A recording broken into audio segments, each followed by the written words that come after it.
Bună ziua, dragii mei, și bine v-am regăsit la un nou episod din seria despre trup, minte și suflet, unde vorbim despre sănătate și dezvoltare personală.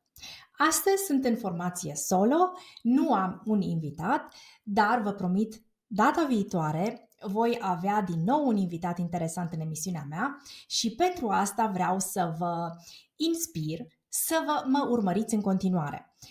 Astăzi vorbim despre minimalism pentru trup, minte și suflet.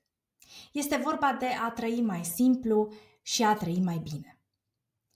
Sunt convinsă că și tu uneori simți că viața ta este prea aglomerată, prea multe lucruri, prea multe responsabilități, prea mult zgomot și te simți copleșit de haosul din jurul tău și parcă îți lipsește claritatea. Iar dacă da, și tu te încadrezi la cele spuse de mine anterior, atunci acest episod este pentru tine, pentru că astăzi vorbim despre minimalism nu doar ca stil de viață, ci ca o metodă prin care poți să-ți eliberezi atât corpul cât și mintea de toxine și de tot ce este în plus. Și nu înseamnă să renunți la tot și să te muți într-un vârf de munte, într-o cabană și să treci doar cu apă și pâine, nu, ci să păstrezi în viața ta doar ceea ce îți aduce cu adevărat valoare și echilibru. Dar hai să începem cu corpul. Te-ai gândit vreodată la câte lucruri consumăm zilnic care nu ne fac bine? De la alimente procesate și pline de chimicale până la alcool, cafea, nicotină, poate și alte substanțe care în loc să ne ajute, să ne facă viața mai ușoară, să ne dea mai multă energie și mai multă sănătate, de fapt fac contrariul, ne îngreunează viața și ne și afectează sănătatea. Apropo de alimente procesate, voi știți că eu locuiesc în Germania și de aici vorbesc și sper că ceea ce vă spun eu este la fel de valoros ca și când aș fi în România, pentru că, deși am plecat de multă vreme, am rămas conectată la ceea ce se întâmplă în România și la realitățile vieții de acolo. Dar, pentru că am trăit atâția ani în exterior, aș putea să vă inspir puțin, să vă aduc un aer fresh. Un aer, n-aș putea să spun neapărat vestic, nici tradiționalist, dar ceva nou care să aducă valoare în viața voastră. Și apropo de alimente procesate, aici, pe televiziunea națională, urmăresc cu foarte mare interes o emisiune, un documentar, cu un tip care cred că este inginer alimentar sau chimist alimentar sau ceva în domeniul acesta, Sebastian Lege, care dezvăluie în această emisiune ingredientele ascunse din produsele procesate. Și sincer, dacă ați vedea ce conțin aceste produse, nu știu, să le luăm de la orice preparat care nu este preparat de bază, da? De la, nu știu, prăjiturele, iaurturi, produse vegane inclusiv. Dacă ați vedea ce conțin unele dintre ele, pur și simplu v-ar dispărea complet pofta de a le consuma. În momentul în care vezi cu ochii tăi câte prafuri, conservanți, coloranți și aditivi sunt folosiți pentru a imita un produs alimentar autentic, te îngrozești. Plus că industria încearcă să falsifice și să reducă costurile în orice proces și folosește nici ingredientele de bază nu sunt cele mai de calitate. Pe lângă asta, aceste produse conțin foarte mult zahăr, foarte multă sare, substanțe care acresc, potențatori de aromă, agenți de textură, toate menite să îmbunătățească vizual calitatea produsului și să fie mai rezistente pe raft. Dar în realitate aceste produse sunt de fapt un amestec de zaharuri, sare și grăsimi. Nimic ce poate aduce vitamine, minerale, fibre, toate acestea dispar din procesele de producție. Dar acum să nu vorbim numai despre produsele de pe raft. Nici mâncatul la restaurant nu este întotdeauna o alegere mai sănătoasă. Tot în emisiunea asta a făcut incursiuni la mai multe restaurante și a arătat ce se întâmplă de fapt în bucătărie. În bucătărie se procesează mai departe produse semi-procesate, cumpărate tot din industrie, și multe dintre ele sunt congelate, gata de a fi servite 5 minute în cuptorul cu microunde sau în vana de ulei și ia ca mâncarea de restaurant proaspătă gătită. Ei, am trăit-o și pe pielea mea, chiar și aici în Germania, la un restaurant care credeam că gătește întotdeauna proaspăt. Probabil, într-un moment de sinceritate, patroana mi-a spus: nu avem produsul acesta pentru că fabrica nu ni l-a livrat și am altceva în schimb. Și atunci mi-am dat seama că ceea ce consideram eu, nu știu, să zicem un șnițel mai sofisticat preparat, nu era deloc preparat în bucătărie, ci era doar încălzit sau prăjit, să zic așa. Ei, și când realizezi toate lucrurile astea, pentru că noi le știm, le-am auzit, nu e prima dată, nu le spun eu prima dată, le știm, dar când nu vedem, când evităm să ne gândim, o luăm mai ușor, nu contează. Dar când conștientizăm aceste lucruri, când le vedem, începi să privești cu alți ochi alimentele simple, de bază, neprocesate. Ouă, lapte, brânză, carne proaspătă, făină, orez, legume din care tu să gătești mâncarea aceea simplă, bună, sănătoasă, care să îți dea viață, care să-ți dea energie, care să aibă grijă de corpul tău și, de ce nu, și de mintea ta. Așa că minimalismul alimentar, cum îmi place să-l numesc eu, adică reîntoarcerea la produsele de bază, nu înseamnă că renunțăm la ceva, ci înseamnă că câștigăm. Câștigăm sănătate, câștigăm energie, după cum am spus, și câștigăm probabil bună dispoziție, o atitudine mai optimistă în fața viitorului, poate o încredere în sine mult mai mare, pentru că ne simțim mai sănătoși, dormim mai bine. Și acum vreau să vă incit la o provocare, să zic așa. Data viitoare când mergeți la supermarket, luați orice produs alimentar procesat pe care îl cumpărați frecvent și citiți lista de ingrediente. Dacă conține mai mult de 5-6 și jumătate dintre ele au denumiri pe care nu le puteți pronunța sau nu știți ce sunt, gândiți-vă dacă vreți să puneți acele substanțe în corpul dumneavoastră. Cu siguranță există alternative mai sănătoase. Și ce aș mai vrea să completez aici, că pe lângă substanțele acestea aditive, pe care le găsim chiar și în pâine, din păcate, mai sunt și grăsimi de foarte slabă calitate.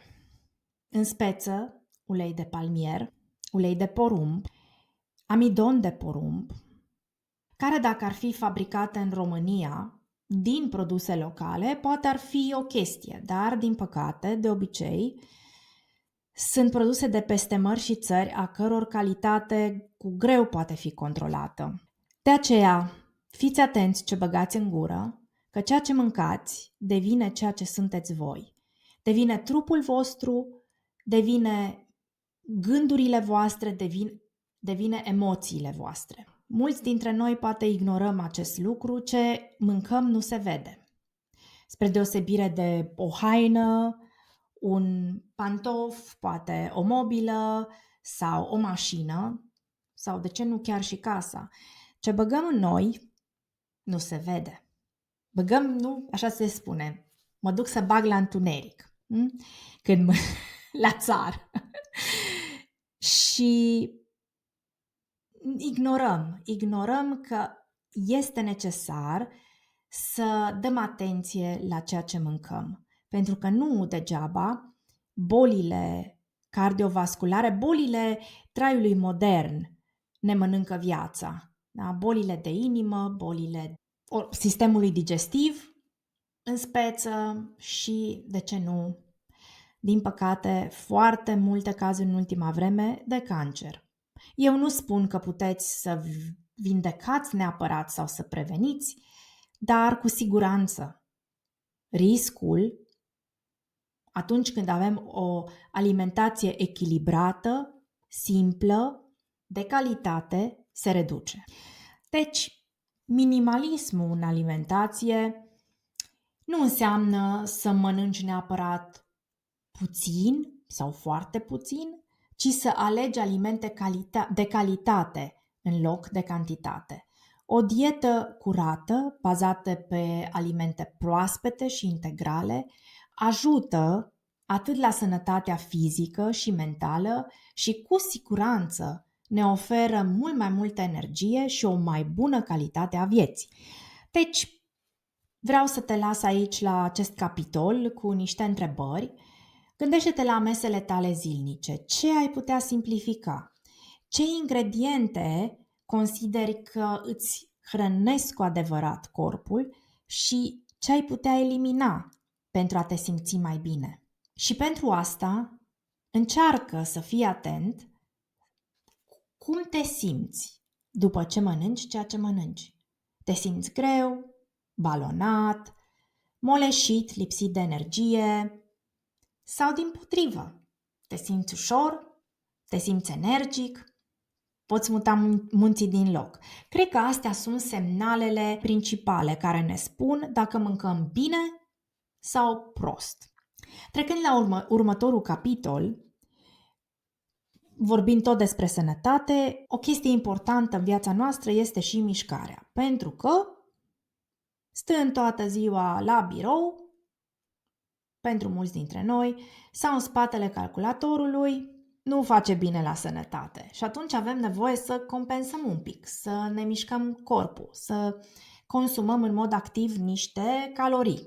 Și pentru asta nu ai nevoie să mergi la săli de fițe sau să faci, mușchi ca și Schwarzenegger, ci poți să mergi pe jos, câțiva kilometri pe zi, o jumătate de oră de mers alert, de jogging sau stretching. Când te plimbi, respiri profund, faci exerciții de respirație și toate acestea sunt forme simple de mișcare și de îngrijire a trupului, dar care îți pot aduce beneficii enorme. Încercați și veți vedea că viața voastră se îmbunătățește în calitate. Deci mișcare zilnică, nu uitați. Apoi, minimalismul se mai referă și la ceea ce avem în jurul nostru. Câte lucruri avem în jurul nostru și dacă toate ne folosesc. Dacă avem lucruri în casa noastră, în biroul nostru, pe care n-am mai pus mâna de un an de zile, cu siguranță acel lucru nu mai ne aglomerează viața, ne răpește din timp și din energie, că poate trebuie să îl deprăfuim, să-l rearanjăm, să-l curățăm sau, să-i facem loc în dulap și ne mănâncă timpul. Și dacă aduni timpul pe care îl irosești făcând aceste acțiuni care în fond și la urma urmei sunt inutile, realizezi că poate investind timpul acela în altceva, poate în citit, poate într-o activitate care într-adevăr îți face plăcere, să petreci timpul cu cineva drag, este mult mai benefic. Deci simplitatea și în obiectele cu care ne conjurăm este un alt lucru care aduce beneficii stării noastre de bine. Dar nu este suficient să avem grijă doar de corp, ci și mintea noastră este la fel de importantă. Și dacă suntem sinceri, cele mai mari blocaje pe care le avem nu sunt fizice, ci mentale. Și o mică întrebare acum. Câte gânduri negative ai avut astăzi? Poate ai simțit anxietate, frustrare sau stres? Acestea sunt toxine mentale. Și la fel cum într-o cură de detoxifiere, să zicem, eliminăm toxinele din corp în mod intenționat, trebuie să învățăm să ne curățăm și să ne detoxifiem și mintea. Și un prim pas înspre acest deziderat este conștientizarea. Ce gânduri din cele pe care le ai și te apasă, ai putea să le înlocuiești cu unele mai constructive, cu unele care să te ajute, care să te inspire. Te las să reflectezi la aceste întrebări. Un lucru care ne apasă în ziua de astăzi este, să zicem, internetul. Spun așa la general, sau nu internetul, media. Pentru că cumva suntem conectați acum non-stop. Dacă nu la știrile de pe televizor, că acum generația tânără nu prea mai consumă televizor, dar social media.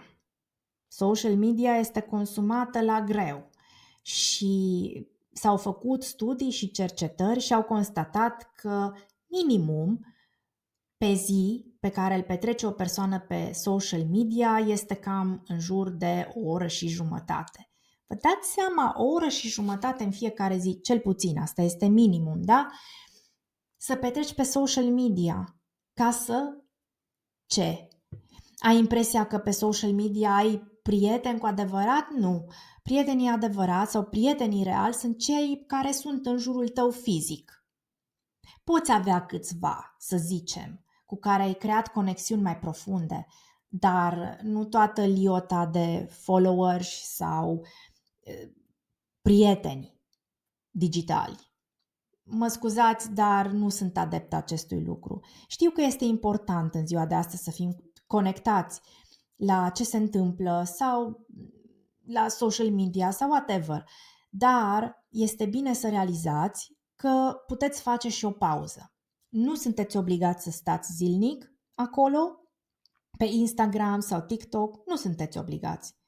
Da? Puteți lua decizia, ok, astăzi îmi închid Instagram-ul și nu mai reacționez sau WhatsApp-ul. Păi da, primesc în anumite grupuri 50 de mesaje pe zi și dacă sunt abonat, sunt în 3 grupuri, deja îmi petrec toată ziua citind mesaje care, sinceră să fiu, poate în proporție de 1% au legătură cu vreun interes de-a meu. În rest, este interesul acela voyeuristic. Ce zice ăla, ce zice ălălalt, care-i părerea, ce trăire a avut. Dar haideți să ne concentrăm un pic. E bine să știm de toate. Nu contest și nu sunt împotriva nimic. Sunt pentru tot ce se poate folosi pentru o viață mai bună și mai împlinită, dar cu măsură. Cu măsură, că toate sunt bune cu măsură. Deci, știrile, social media, notificările constante, toate acestea ne consumă timp și energie mentală. Iar minimalismul mental înseamnă să alegem conștient unde să ne direcționăm atenția. Și aici iar am câteva întrebări pentru tine. Cum ar fi să-ți acorzi 30 de minute pe zi fără ecran? Ce ai putea face în loc? Poate o plimbare, o conversație reală sau pur și simplu să stai cu gândurile tale? Nu ar trebui să-ți fie frică de ele. Poate ar trebui să abordezi o atitudine de curiozitate. Ce îmi spun gândurile mele? De ce? Pentru ce? Care o fi motivul? Cred că sunt niște întrebări bune de reflexie. Le las cu voi. Un alt mod de a ne elibera mintea este practicarea recunoștinței. În loc să ne concentrăm pe ceea ce ne lipsește, putem aprecia ceea ce avem deja. Și înainte de culcare, în fiecare seară, poți să te întrebi care sunt cele 3 lucruri pentru care sunt recunoscător astăzi. Pentru că, să vă spun o mică povestioară, La începutul lui februarie era să o pățesc rău de tot și am ajuns la terapie intensivă și, bineînțeles, conectată la tot felul de ingrediente, fluide, aparate, nu am avut voie să beau și să mănânc câteva zile. Și pentru că mintea mea este un pic exersată și pot face față dorințelor, nu am simțit neapărat acea dorință imensă pe care mi-aș fi imaginat-o că o pot simți de a bea apă, să-mi fie sete, să nu mai pot sau să-mi fie foarte foame, nu. Dar mi se părea gura mea atât de goală, nu știu, o picătură de apă, ce bun ar fi, sau o lingură de mâncare. Și vreau să zic că astea sunt niște chestii de lux, da? Pentru că unii dintre noi poate n-au luxul ăsta, ok, stau câteva zile în spital, își revin și după aia mănâncă normal sau beau normal. Unii n-au ce bea și n-au ce mânca. Și de aceea, ca să continui, când am putut să beau prima dată apă, mi s-a părut atât de bună și am zis, Doamne, ce bine este să bei apă. Și când am luat prima lingură de supă, nici nu știu, poate e bună, poate nu, mi s-a părut atât de bună, catifelată și aromată și am simțit toate moleculele care existau în supa aceea. Și am zis, poate așa, asta înseamnă să mănânci conștient, poate asta înseamnă să fii recunoscător că ai ce băga în gură, că ai mâncare, că ai apă, că ai o casă, că ai poate familie sau niște persoane dragi care să se uite la tine cu drag. Și pentru asta, chiar doar pentru asta, putem fi profund recunoscători vieții. Să tânjim după ceva material, pentru excursii în țări exotice, sunt nimic. Sunt absolut nimic. Să mergeți acolo doar să vă faceți poze și să arătați la prieteni că mamă ce cool e sub palmieri și pe o plajă albă. Eu, sincer, nici nu simt dorința. N-am fost nicio țară exotică și nici nu simt dorința să mă duc. Că sunt convinsă nu o să-mi dea trăiri mai exotice. Trăirile exotice le pot avea în orice moment, pentru că mi le creez singură. Și asta stă în puterea fiecăruia. Deci, ceea ce caută oamenii în exterior se află întotdeauna la dispoziția lor în interior. Trebuie doar să știe să caute sau unde să caute și să învețe cum să caute și cum să dezvolte aceste abilități.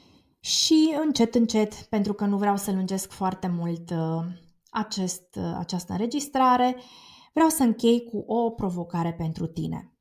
E primăvară, natura se trezește din nou la viață, soarele ne luminează cu voiciunea lui mai multe ore pe zi decât acum o lună sau două și aș dori să te gândești în aceste momente când, nu știu, poate e un moment de curățare, de reflecție, un nou început, gândește la un singur lucru din viața ta, fie fizic, fie mental, pe care l-ai putea simplifica chiar astăzi.